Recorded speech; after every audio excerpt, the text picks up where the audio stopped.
1945, our B-29s began full-scale operations against Japan. 1,500 miles to targets and 1,500 miles back from bases at Saipan, Tinian and Guam. Here, 21st Bomber Command concentrated its massive air power and planned the ultimate crushing defeat of Japan, down to the last bomb. Here was the beginning of the end of the road to Tokyo. After 6 months of reoccupation, there were few signs of war along the quiet summer shores of Guam.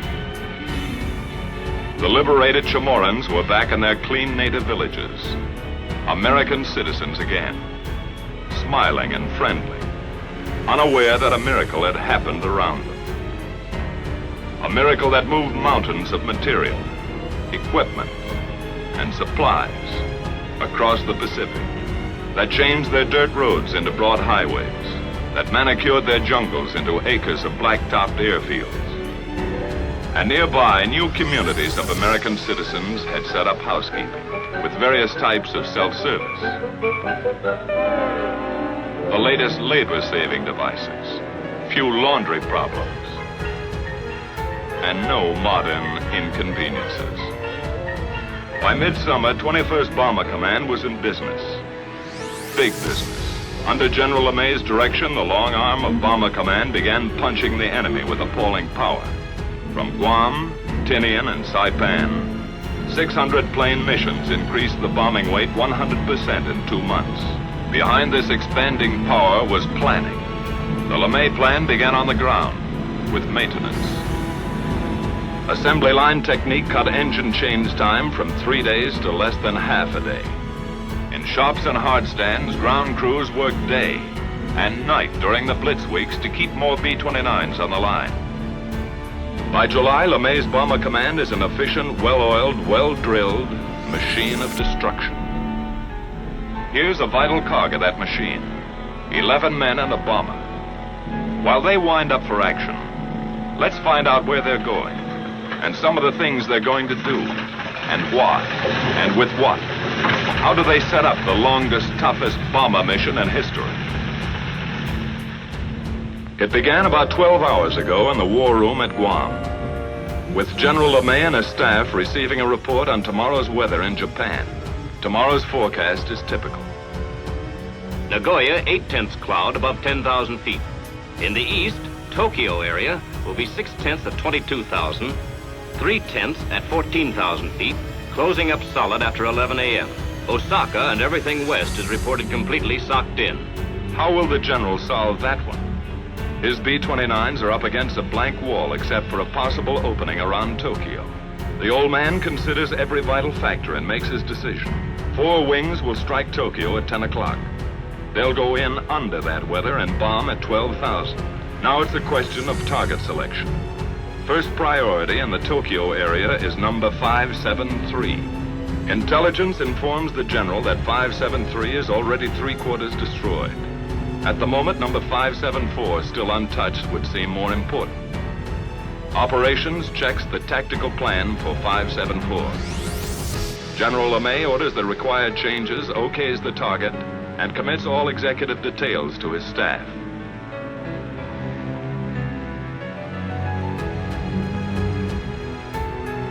Operations, with his Deputy Chief of Staff and Project Officer, goes to work setting up the changes. In that plans folder is a mountain of preparation by special sections of intelligence and operations. 1,000 hours of research. Collated facts and figures have been distilled into Tactical Plan 574. Aircraft will assemble as briefed with 3 groups of P-51s for escort. Smoke markers at 1-minute intervals will be dropped by lead planes to expedite departure from assembly point. 1 squadron each wing will carry M47 incendiary clusters. Balance of squadrons, 500 and 1,000-pound GP bombs fused a quarter-second nose and tail. Altitude of attack, 12,000 feet. Planes of 314th Wing will carry capacity fuel loads of approximately 7,300 gallons per plane. Calibrated airspeed of 210 miles per hour will be flown by all aircraft on bombing run. Radar landfall 3450 north and 140 east will be the same for all planes to afford a good land-water contrast checkpoint. The Navy is requested to furnish the following facilities for air-sea rescue purposes. 3 surface vessels to proceed to positions X. 4 submarines assigned to lifeguard duties at positions Y. 2 Dumbos to orbit at station Z. 4 B-29s will orbit as super Dumbos at the following positions. Each section of the plan is double-checked. To supervise certain aspects of planning, Lieutenant Colonel Catton, a former lead crew pilot, was recently brought over to staff as project officer. This officer's extensive combat experience now helps to iron out operational kinks. He will accompany this mission to observe new smoke signals at assembly point. A field order is now dispatched to the wings. Takeoff time is flashed to the controller, who coordinates the vast network of communications gathered here at the heart and nerve center of command. Here in the control room, status panels and a mission board are maintained to show at a glance the countless up-to-the-minute details of all daily operations. Prior to takeoff, each mission is set up on the board to afford a visual progress of the flight, from takeoff to target and return. Colored yarns, one for each wing, are laid out to indicate the flight lines, which pass close to Iwo Jima, the halfway point.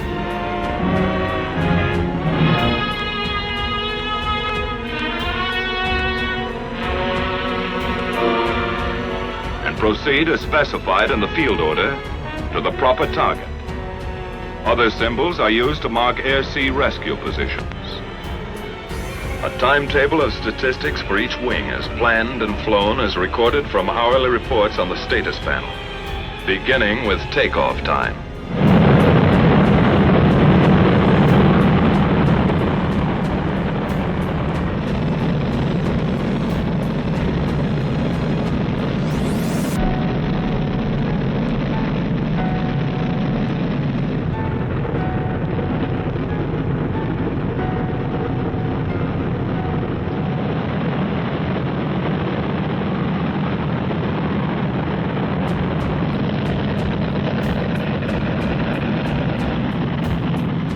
Veteran crews, it's just another day's work. One more 1,500-mile haul up and down the ruddy Pacific. 15 hours, 7,000 gallons, 4 engines, 11 guys. Knock wood. A water jump across 20 degrees of the globe. A continent of ocean. Destination, Tokyo. It's like taking off in Mexico for targets in Canada. The 314th is airborne. 145 planes, 1 minute apart, 67 tons each.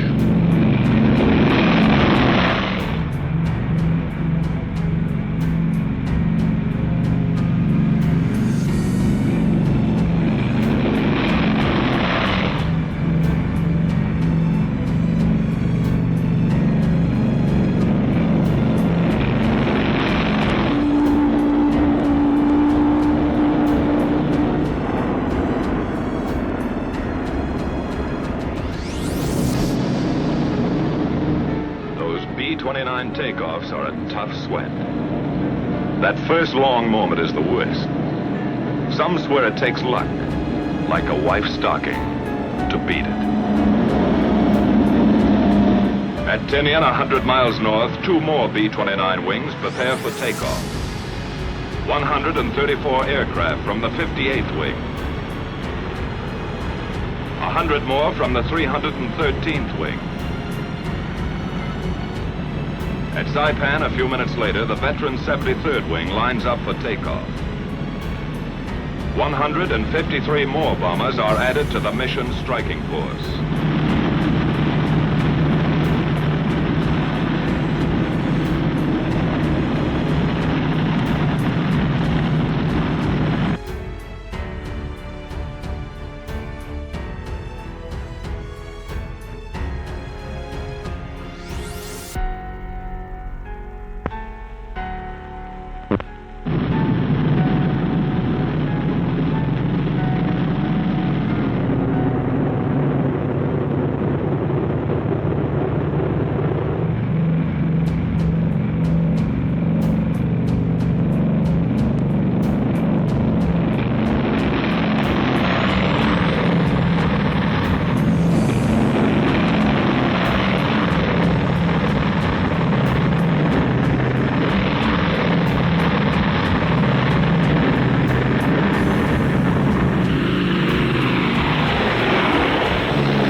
B-29 is airborne at 1540.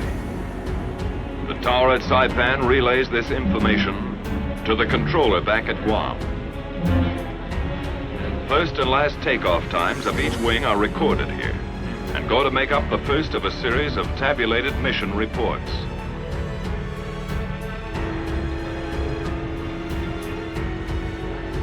Copies of these reports are dispatched to headquarters, Washington, and posted on the control room report board.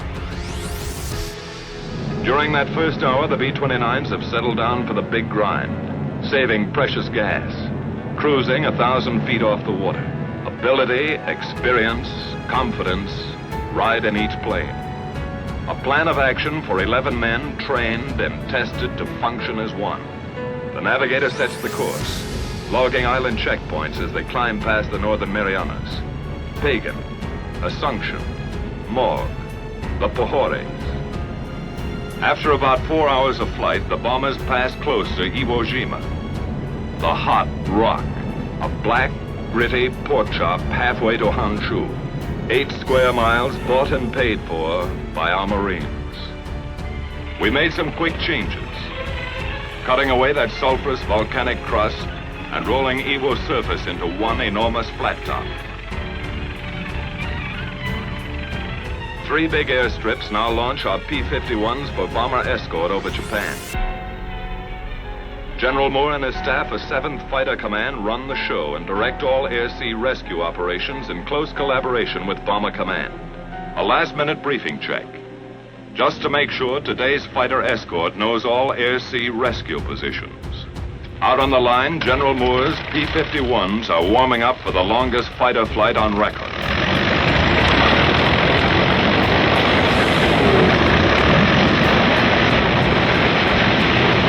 Seven hours on one engine, extra belly tanks, extra nerve and stamina in the cockpit.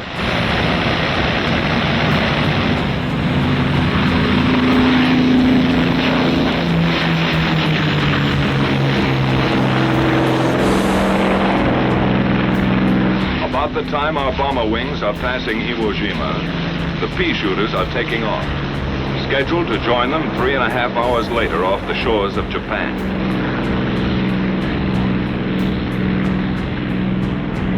After a rendezvous at Kita, the P-51s head for assembly point, led by B-29s designated as navigator ships.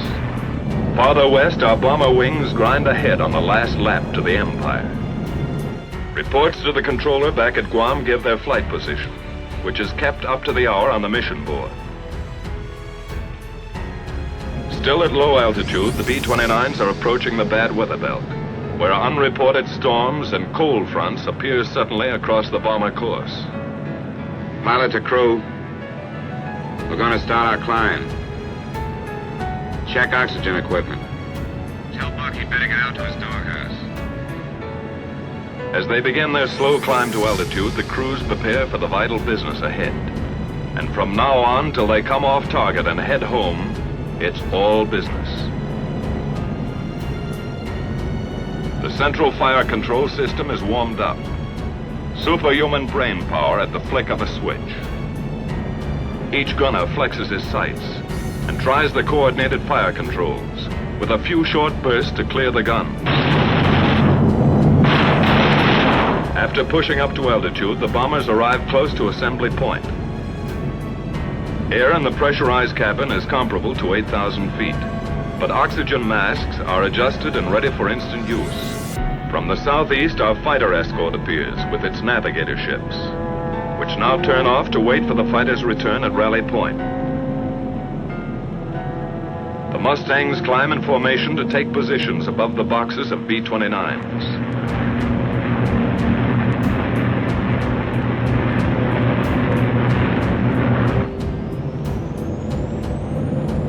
Lead bombers begin to circle, dropping the new smoke markers for assembly.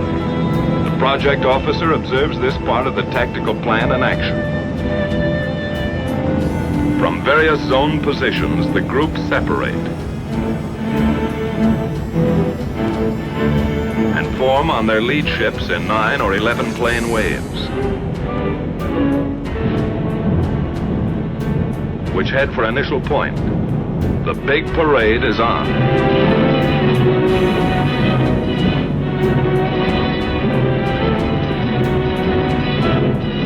Landfall is picked up, along with the first flak burst from enemy coastal batteries.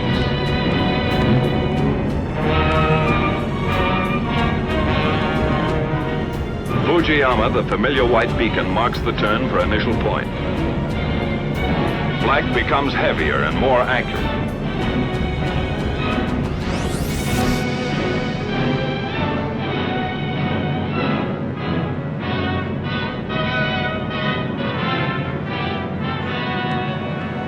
And now the first Jap snoopers appear, diving head-on into the formations.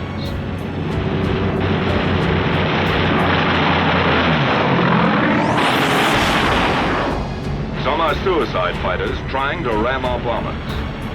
Other Jap fighters drop phosphorus bombs, set to explode in front of the oncoming B-29s.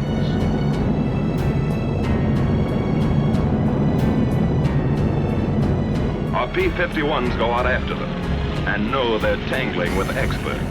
The P-51's job is to protect the B-29s. But some of those Jap fighters filter through and meet the blast of bomber guns.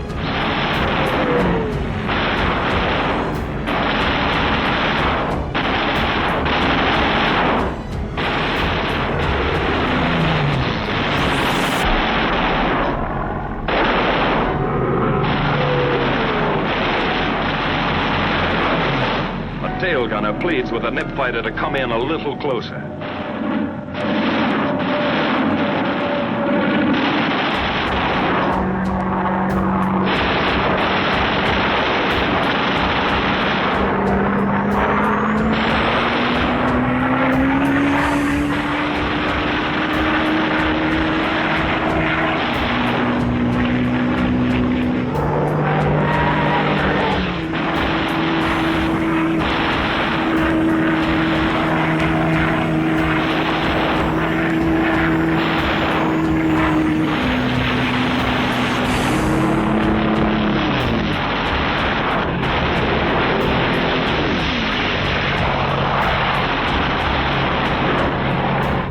Turn at initial point, the tight bomber waves move steadily on and get ready for business.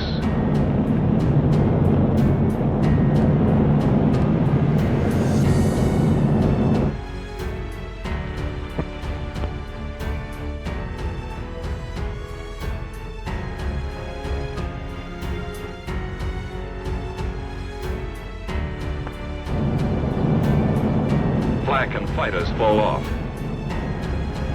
But those clouds are beginning to close in, and it looks worse ahead. Then just east of Hachioji, the Tokyo area breaks clear. The bombardiers begin to draw a bead on 574. Their planes sit tight for the bombing run. Here's where we pay off.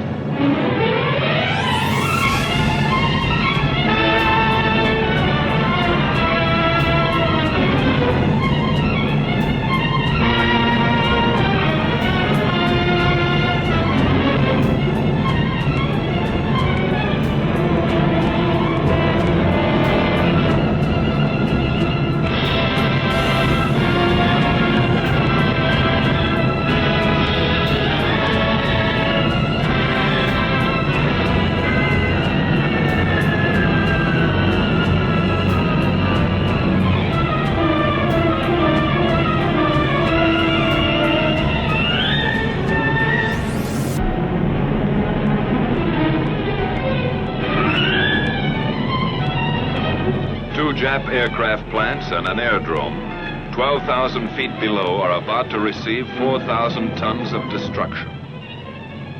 The first waves of B-29s have already found their objective.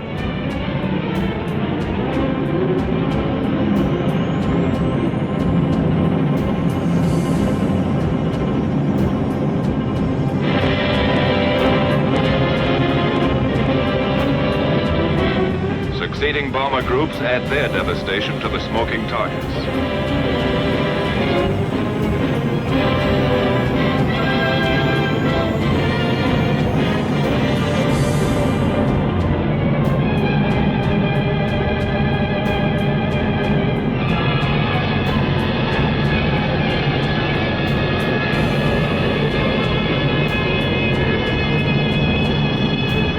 Tactical Plan 574 is now an accomplished fact. The bombers turn and go downwind, across the burnt acres of Tokyo. Close-up cameras show the scars of those spectacular fire strikes last March. 51 square miles of LeMay treatment. Across the bay, and a tailwind speeds them south, down the Chiba Peninsula. This is fighter country. With the first call on the intercom, our Mustangs peel off and go to work again.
The big bombers homeward bound, our P-51s drop down for strafing runs, concentrating on definite objectives from here to the enemy coast.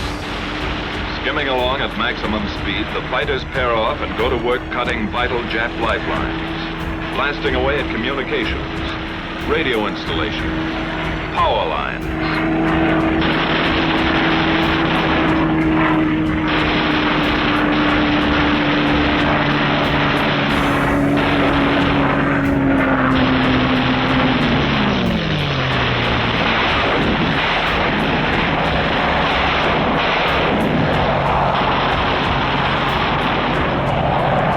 Swooping down on enemy transportation, railroads, marshalling yards, small suburban factories.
shipping targets. Freighters, fishermen, trawlers, harbor and coastal craft. Destroyer or lugger, it's the same enemy.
After strafing, our fighters climbed back to rally point and the waiting B-29 navigator planes.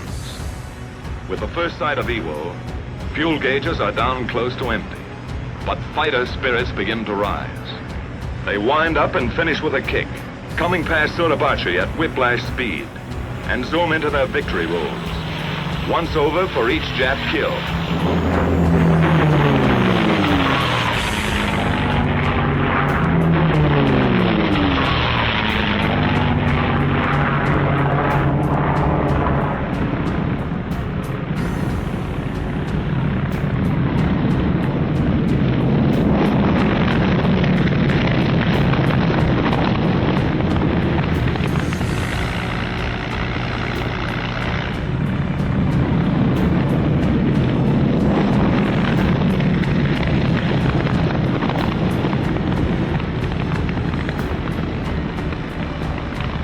After the last fighter groups are in, all hands sweat in those first limping B-29s. That runway is a beautiful sight as they let down with engines out, low in gas, or beat up by flak and fighters. In 3 months, nearly 2,000 crippled or gas-shy B-29s havened at Iwo. You can understand why those 4 fanboys blessed those Marines, and even named their planes after them. The lucky ones are fueled and depart for home bases in an hour. But Iwo still has its hazards. Weather can turn this station into a hopeless daymare. Fog and quick overcast often blacks out the airstrip during these crucial periods. That means orders to bail out. Or with luck, a B-29 might drop in for a copybook ditching.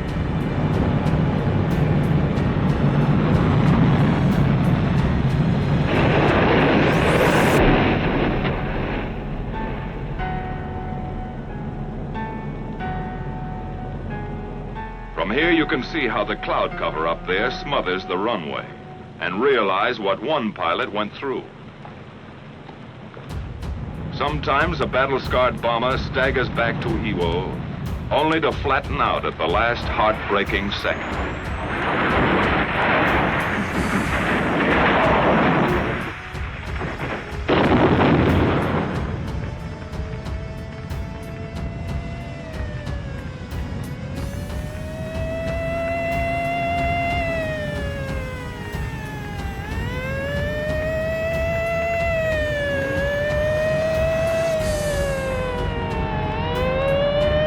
By some miracle, the whole crew got away from their stations to safety before 2,000 gallons of flaming gas enveloped them.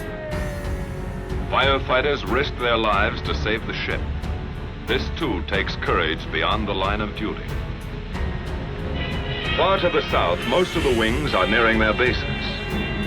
Exhausted crews wait out the last endless hour, when time seems to stop. Their position is radioed in, and the controller gets word of the approaching flight.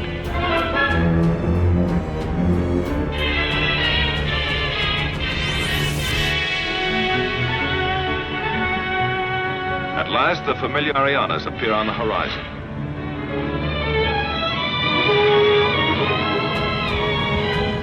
The bombers fly across Guam and turn into the landing pattern.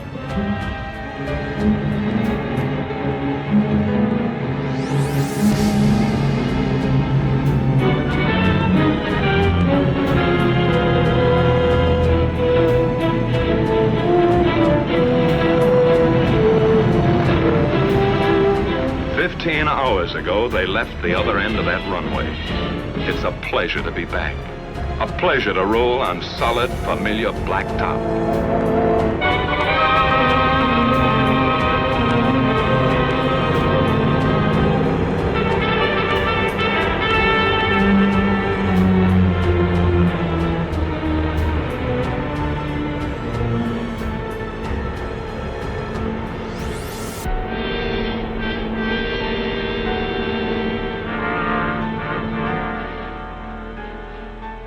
Good to feel the sudden, humid heat, to be among the living, swapping details with the ground crew. Flak, fighters, the close call, the one that got away. But some of those B-29 crews won't be able to talk it over today. 11 men and a bomber that didn't quite make it.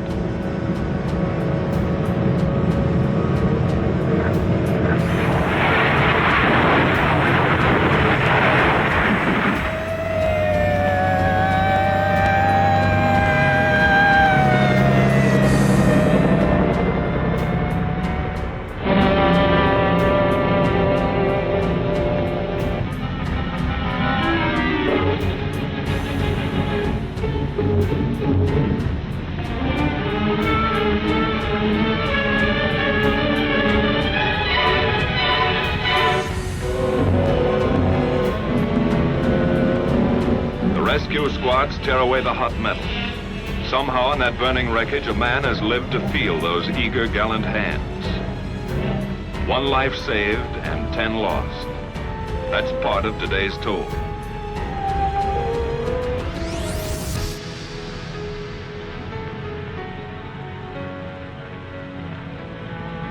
And there were many other days and nights that took their toll of young American lives in the service of our relentless, expanding air power.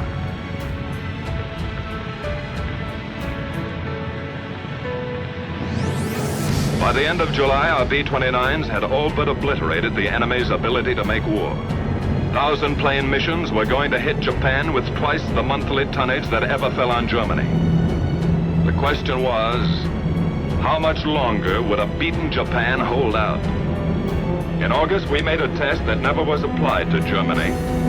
While great land, sea, and air forces gathered for the last invasion, our B-29s dropped 2 atomic bombs.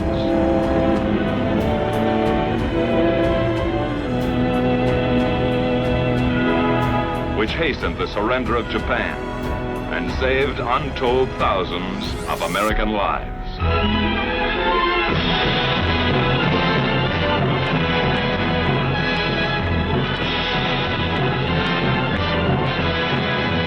So the mission of our air forces, which began nearly 4 years ago, was accomplished.